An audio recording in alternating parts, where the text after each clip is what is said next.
चलिए स्टार्ट करते हैं आज का सेशन।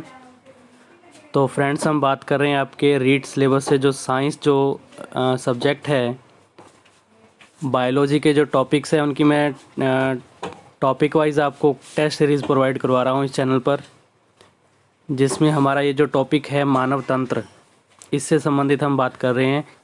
और रक्त परिसंचरण तंत्र पर इम्पोर्टेंट क्वेश्चन ये आज की वीडियो में हम देखेंगे। इसको मैंने 3 पार्ट्स में डिवाइड कर लिया है। फर्स्ट पार्ट जो रहेगा रक्त, सेकंड है रक्त वाहिनियाँ, और थर्ड हम बात करेंगे हृदय से संबंधित इम्पोर्टेंट क्वेश्चन के बारे में। फ्रेंड्स, रक्त से संबंधित मैंने एक पार्ट अपलोड कर दिया है और ये पार्ट सेकंड है इस टॉपिक का। आरबीएससी बुक से रिलेटेड आपके क्वेश्चन हैं, इनको ध्यान से आप रीड करके आंसर देंगे। टेलीग्राम लिंक आपको मैं डिस्क्रिप्शन में प्रोवाइड करवा रहा हूँ, वहाँ से आप उसको ज्वाइन कर सकते हैं। चलिए फर्स्ट क्वेश्चन देखते हैं। और फर्स्ट क्वेश्चन है, सिंपल है लेकिन आज तक ये कंपटीशन में इम्पोर्टेंट रहा है। क्वेश्चन क्या है? रक्त क्या है? आपको बताना है इन ऑप्शन में से कि रक्त क्या है। ऑप्शन आपके सामने है, तरल संयोजी ऊतक, सेकंड ऑप्शन है कंकाल ऊतक, थर्ड ऑप्शन है दोनों, और फोर्थ है इनमें से कोई नहीं। रक्त क्या है आपको बताना है, तो आप वीडियो को पॉज करके अपना आंसर चूज़ कर सकते हैं। मैं इसका आंसर बता रहा हूँ। इसका फर्स्ट आंसर है कि रक्त क्या है, एक तरल संयोजी ऊतक है। नेक्स्ट क्वेश्चन, निम्न में से हीमोग्लोबिन के बारे में सत्य कथन है। आपको बताना है इनमें से हीमोग्लोबिन के बारे में सत्य कथन कौन सा है। चलो ऑप्शन देखते हैं अपने, आप ध्यान रखना सत्य कथन बताना होगा, ठीक है। ऑप्शन आपके सामने हैं, हीमोग्लोबिन आरबीसी में पाया जाता है, फर्स्ट ऑप्शन, इसके कारण रक्त का रंग लाल होता है। सेकंड ऑप्शन है हीमोग्लोबिन श्वसन वर्णक है, और थर्ड ऑप्शन है हमारे पास डब्ल्यूबीसी में हीमोग्लोबिन नहीं पाया जाता। तो ये 3 ऑप्शन है और चौथा ऑप्शन आपके सामने है उपरोक्त सभी। तो आपको बताना है कि हीमोग्लोबिन के बारे में सत्य कथन कौन सा है। तो आपने ऑप्शन रीड कर लिए होंगे। इस क्वेश्चन का भी जो राइट आंसर होगा वो होगा ऑप्शन द, उपयुक्त सभी। यानी कि जो सारे सेंटेंस, जो ये जो सभी वाक्य हैं, ये हीमोग्लोबिन से संबंधित है और बिल्कुल सही हैं, ठीक है। हीमोग्लोबिन जो आरबीसी में ही पाया जाता है, जिसके कारण रक्त का रंग लाल होता है। और हीमोग्लोबिन जो है वो एक श्वसन वर्णक भी होता है, और डब्ल्यूबीसी में हीमोग्लोबिन नहीं पाया जाता है, इसी कारण डब्ल्यूबीसी का रंग कैसा होता है, सफ़ेद होता है। नेक्स्ट जो है आपके लिए, ये जो सीधा मैंने इसको टॉपिक को नोट कर लिया है, आरबीसी, डब्ल्यूबीसी और बिंबाणु, ये रक्त कणिकाएँ होती हैं, और इनका जो जीवन काल है वो आपकी बुक के अकॉर्डिंग मैंने यहाँ पे आपको बता दिया कि ये जो आरबीसी है इसका जीवन काल होता है 80 से 120 दिन का, डब्ल्यूबीसी का होता है 2 से 4 दिन का, और जो बिंबाणु है इसका जीवन काल होता है 10 दिन का। आरबीसी जो है इसका कब्रिस्तान किसको कहा जाता है? प्लीहा को, यानी कि स्प्लीन जो होता है ना, स्प्लीन प्लीहा, ये क्या है, कब्रिस्तान है आरबीसी का। यानी कि आरबीसी जो नष्ट होती हैं कहाँ होती हैं? प्लीहा में होती हैं। नेक्स्ट क्वेश्चन है, प्लाज्मा में से यदि फाइब्रिनोजन प्रोटीन को अलग कर दिया जाए तो जो प्राप्त पदार्थ है उसे हम क्या कहते हैं? प्लाज्मा जो कि रक्त का तरल भाग है, यदि उसमें से फाइब्रिनोजन प्रोटीन को अलग कर दिया जाए तो प्राप्त पदार्थ को क्या कहेंगे? ऑप्शन आपके सामने है, सीरम, हेपेरिन, दोनों, या इनमें से कोई नहीं। तो इसका जो राइट आंसर होगा वो होगा सीरम, उसको हम क्या बोलते हैं? सीरम बोलते हैं। नेक्स्ट क्वेश्चन भी क्या है कि आपको इनके नाम ध्यान होने चाहिए। डायरेक्ट कई बार क्या होता है कि आरबीसी, डब्ल्यूबीसी, बिंबाणु, ये नाम नहीं देते हुए इनमें से आपको इनकी जगह पर ये नाम भी देखने को मिल सकते हैं। तो आरबीसी का जो नाम होता है एरिथ्रोसाइट, डब्ल्यूबीसी को बोलते हैं ल्यूकोसाइट, और बिंबाणु को बोलते हैं थ्रोम्बोसाइट। नेक्स्ट क्वेश्चन है, रक्त परिसंचरण की खोज की। आपको बताना है कि रक्त परिसंचरण की खोज किसने की? William Harvey, Stephen Hales, Copland, Landsteiner और विनर। तो जो रक्त परिसंचरण की खोज किसने की थी? विलियम हार्वे ने की थी, ठीक है। और घोड़े में रक्त परिसंचरण के बारे में किसने बताया? स्टीफन हेल्स ने बताया। रक्त की परिभाषा किसने दी थी? कॉपलन ने। लैंडस्टीनर ने रक्त का वर्गीकरण किया था, लेकिन लैंडस्टीनर और विनर इन दोनों ने मिलकर RH कारक की खोज की थी। नेक्स्ट क्वेश्चन, मनुष्य में किस प्रकार का परिसंचरण तंत्र पाया जाता है? मनुष्य में किस प्रकार का परिसंचरण तंत्र पाया जाता है?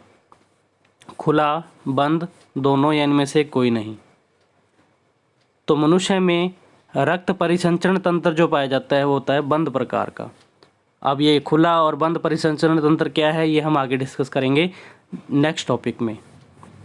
चलिए, ब्लड ग्रुप AB में कौन सा या कौन से प्रतिजन पाया या पाए जाते हैं, यानी कि एक से ज़्यादा ऑप्शन भी हो सकते हैं। तो ब्लड ग्रुप AB के अंदर जो प्रतिजन होते हैं वो A, B, O या इनमें से कोई नहीं। तो आपको राइट आंसर देखना होगा। तो इसमें ब्लड ग्रुप AB में प्रतिजन A भी होता है और B भी होता है, यानी कि A और B दोनों ही ऑप्शन सही हैं। इस क्वेश्चन को थोड़ा ध्यान से रखना क्योंकि मैं इसमें ऑप्शन A व S है दोनों ये ऑप्शन लिखना भूल गया। तो इसके ऑप्शन A भी सही है और B दोनों ही सही है, यानी कि ब्लड ग्रुप AB में प्रतिजन A भी होता है और B भी होता है। ध्यान रखना इसका, A और B दोनों ही आंसर होंगे। RH कारक बेजोड़ता के कारण रोग होता है। RH कारक बेजोड़ता के कारण रोग कौन सा होता है? एनीमिया, ल्यूकीमिया, एरिथ्रोब्लास्टोसिस फिटेलिस या डायरिया। तो RH कारक बेजोड़ता के कारण जो रोग होता है उसका नाम क्या है? एरिथ्रोब्लास्टोसिस फिटेलिस, जिसको हिंदी में बोलते हैं गर्भ रक्ताणु कोरकता। नेक्स्ट क्वेश्चन है, सिकल सेल एनीमिया रोग में RBC का आकार हो जाता है।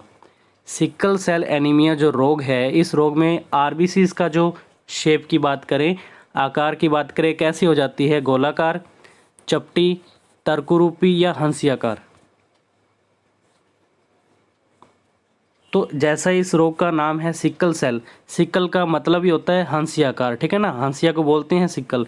तो इसकी जो शेप हो जाती है RBC की कैसी हो जाती है? हंसियाकार हो जाती है। नेक्स्ट है फ्रेंड्स, आपके सामने ये जो है रक्त का आदान प्रदान किस प्रकार होता है उससे संबंधित ये चार्ट है आपके सामने और इम्पोर्टेंट है।